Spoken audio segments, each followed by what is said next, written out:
நம்மள நிறைய பேர் செய்கிற மிகப்பெரிய தப்பு என்ன தெரியுமா? இந்த மந்த் சேலரி வந்ததுக்கப்புறம் நம்ம சேமிக்கலாம் அப்படின்னு சொல்லிட்டு நினைப்போம். ஆனால் நம்ம வந்து அதை வாங்குறது இதை வாங்குறது இல்லைன்னா வந்து அந்த டெப்ட்டை அடைக்கிறது அப்படின்னு சொல்லிட்டு நம்ம காசை வந்து செலவு பண்ணிடுவோம். ஸோ அடுத்த மந்த் சேவ் பண்ணலாம் அப்படின்னு சொல்லிட்டு நம்ம ப்ரோக்ராஸ்டினேட் பண்ணிகிட்டே தான் இருப்போம். இந்த வீடியோ நீங்கள் பார்த்து முடிக்கிறப்போ கண்டிப்பாக அமௌண்ட்டை நீங்கள் எப்படி சேவ் பண்ணலாம் அப்படின்னு சொல்லிட்டு கண்டிப்பாக நீங்கள் கற்றுப்பீங்க.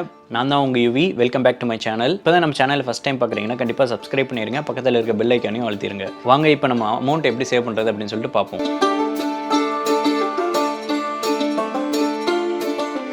ஸோ ஒவ்வொருத்தருக்கும் ஒவ்வொரு டைமில் வந்து சேலரி வரும். ஒரு சிலருக்கு பார்த்தீங்கன்னா மந்த் எண்டில் வந்து சேலரி கிரெடிட் ஆகும், ஒரு சிலருக்கு மந்த் ஸ்டார்டிங்கில் வந்து கிரெடிட் ஆகும். ஸோ எப்போ கிரெடிட் ஆனாலும் சரி, அந்த கிரெடிட் ஆன ஒரு 5 to 10 டேஸ்க்குள்ளார வந்து எவ்வளோ சேலரி வந்தாலும் அந்த சேலரி வந்து அப்படியே தண்ணி மாதிரி வந்து போயிடும். நான் வந்து ஒரு விஷயம் கற்றுக்கிட்டேன். ஸோ அதை வந்து உங்களுக்கு நான் ஷேர் பண்ணால் அது உங்களுக்கும் வந்து ஹெல்ப்ஃபுல்லாக இருக்கும் அப்படின்னு நான் நினச்சி தான் இந்த வீடியோ வந்து நான் வந்து பண்ணுறேன். ஒரு எக்ஸாம்பிளுக்கு வந்து நான் வந்து சொல்கிறேன். உங்களோட சேலரி வந்து 10,000 rupeesனு வச்சுக்கோங்க. ஸோ அந்த 10,000 rupeesல நீங்கள் வந்து 30% கண்டிப்பாக நீங்கள் சேவ் பண்ணியே ஆகணும். இப்போ 10,000 rupeesல 30% பார்த்துக்கிட்டிங்கன்னா 3,000 rupees. மாதம் 1ஆம் தேதி ஆச்சுன்னா உங்களுக்கு வந்து சேலரி வருதுன்னு வச்சுக்கோங்களேன். அந்த 3,000 rupeesஐ எடுத்து நீங்கள் தனியாக வச்சுருங்க. ஸோ உங்களோட சேலரி வந்து 7,000 rupees அப்படின்னு சொல்லிட்டு நீங்கள் நினச்சிக்கோங்க. ஸோ அப்போ தான் அந்த 3,000 rupeesஐ நீங்கள் வந்து தொடவே மாட்டீங்க. அந்த சேமித்த அமௌண்ட்டை வந்து பார்த்தீங்கன்னா உங்களுக்கு ஒரு மெடிக்கல் எமர்ஜென்சியாக இருக்கட்டும், இல்லை நாளைக்கு வந்து ஒரு வீடு வாங்குறதா இருக்கட்டும், இல்லை கார் வாங்குறதா இருக்கட்டும், எங்கேயாச்சும் பெருசாக ட்ராவல் பண்ணுறதா இருக்கட்டும், அது எல்லாத்துக்குமே வந்து பயங்கர யூஸ்ஃபுல்லாக இருக்கும். இந்த மாதிரி நம்ம சேவ் பண்ணாமல் கிரெடிட் கார்டு யூஸ் பண்ணியோ இல்லை வெளியில் வேற எங்கேயாச்சும் பணம் வாங்கியோ நம்ம ஒரு சில விஷயங்கள் வந்து நம்ம செய்வோம். ஸோ அந்த மாதிரி செய்யும்போது உங்களுக்கு நிறைய ஹிடன் காஸ்ட்லாம் இருக்கும். அது உங்களுக்கு வந்து தெரியாது. பட் அதுவே நீங்கள் சேவ் பண்ணி வச்சிருக்க அமௌண்ட்டை நீங்கள் யூஸ் பண்ணீங்க அப்படின்னா வேற யாரையும் வந்து டிபெண்ட் பண்ணி இருக்கணும் அப்படின்னு சொல்லிட்டு ஒரு அவசியமே கிடையாது. அந்த மாதிரி நம்ம அமௌண்ட்டை வாங்காமல் இருந்தாலே நம்ம வந்து பயங்கர ஹாப்பியாக வந்து இருக்கலாம். அதுக்கு நீங்கள் வந்து என்ஜாயே பண்ணக்கூடாதுன்னு சொல்ல, உங்கள் லைஃப்பை வந்து என்னைக்கு நீங்கள் தாறுமாறாக என்ஜாய் பண்ணணும், இவனை மாதிரி என்ஜாய் பண்ணணும், அவனை மாதிரி என்ஜாய் பண்ணணும் அப்படின்னு சொல்லிட்டு சுற்றி இருக்கிறவங்க எல்லாரும் பார்த்து பொறாம பண்ணணும். அந்த அளவுக்கு நீங்கள் வந்து என்ஜாய் பண்ணணும் லைஃப்பில். ஸோ அதுக்காக தான் வந்து நான் சொல்கிறேன். கண்டிப்பாக நீங்கள் வந்து அமௌண்ட் இன்னையிலிருந்து நீங்கள் சேவ் பண்ண ஆரம்பிங்க. உங்களுக்கு இன்றைக்கி தெரியாது, நாளைக்கு வந்து ஏதாச்சும் ஒரு சுச்சுவேஷனில் கண்டிப்பாக உங்களுக்கு ஹெல்ப்ஃபுல்லாக இருக்கும். அப்போ நீங்கள் வந்து தெரிஞ்சுப்பீங்க, ஓகே நம்ம சேவ் பண்ணுறதுனால எவ்வளோ பெனிஃபிட் இருக்குது அப்படின்னு சொல்லிட்டு. ஓகே, இப்போ நான் முன்னாடியே சொன்ன மாதிரி தான். இப்போ நான் வந்து என்ன பண்ணுவேன்னா,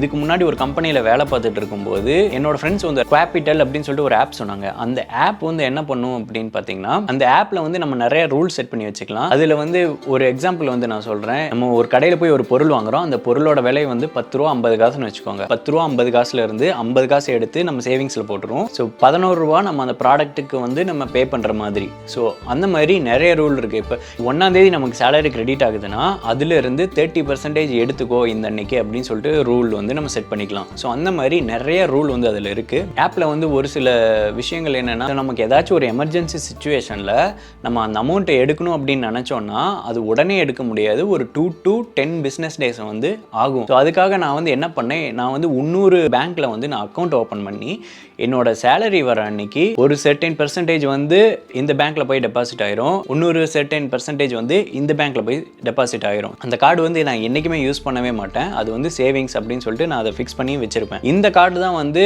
என்னோட ஆக்சுவல் சேலரி நான் நினச்சிட்டு இந்த கார்டில் இருக்கிற அமௌண்ட் மட்டும்தான் வந்து நான் யூஸ் பண்ணுவேன். ஸோ இந்தியாவில் இருந்தீங்கன்னா ஒரு அட்வான்டேஜ் இருக்குது. என்னென்னு பார்த்தீங்கன்னா, 2 பேங்க் இதே மாதிரி நீங்கள் ஓப்பன் பண்ணி வச்சுக்கோங்க. ஒரு பேங்க் அக்கௌண்ட் வந்து சேவிங்ஸ்க்காக போட்டு வச்சுக்கோங்க, இன்னொரு பேங்க் அக்கௌண்ட் வந்து உங்களோட அந்த பேலன்ஸ் அமௌண்ட் வந்து ஆக்சுவல் சேலரி நீங்கள் நினச்சி கன்சிடர் பண்ணிக்கோங்க. இந்தியாவில் வந்து எப்படின்னா நமக்கு இன்ட்ரெஸ்ட் ரேட் வந்து கொஞ்சம் அதிகமாக கிடைக்கும். பட் அதுவே நீங்கள் யூஎஸ்ல வந்து பார்த்தீங்கன்னா இன்ட்ரெஸ்ட் ரேட் வந்து கிடைக்கவே கிடைக்காது. ரொம்ப ரொம்ப ரொம்ப லோ. இங்கே ஃபார் எக்ஸாம்பிள் வந்து சொல்கிறேன், ஒரு $1000 நான் போட்டு வச்சிருந்தேன் அப்படின்னா 0.01 சென்ட் வந்து நமக்கு கிடைக்கும். யூஎஸ்ல வந்து இந்தியாவில் கிடைக்கிற மாதிரி இன்ட்ரெஸ்ட் ரேட்லாம் வந்து கிடைக்கவே கிடைக்காது. ஸோ இது வந்து நம்ம ஒரு சேவிங்காக நம்ம வந்து வச்சுக்கலாம். பட் இந்தியாவில் வச்சிருக்கும் போது அந்த சேவிங் அமௌண்ட் கூட உங்களுக்கு வந்து இன்ட்ரெஸ்ட் ரேட்டும் வந்து அக்யூமுலேட் ஆகிட்டே வரும். ஸோ உங்களுக்கு வந்து அது நல்ல அமௌண்ட்டை வந்து நீங்கள் சேவ் பண்ண முடியும். யாரெல்லாம் வந்து நம்ம இதனால் வரைக்கும் சேவ் பண்ணணும் அப்படின்னு நினச்சிட்டு சேவ் பண்ணாமல் இருக்கிறீங்களோ அவங்களாம் இன்னிலிருந்து கண்டிப்பாக சேவ் பண்ண ஆரம்பிங்க. இந்த வீடியோ வந்து உங்களுக்கு பிடிச்சிருக்கும்னு நான் நினைக்கிறேன்.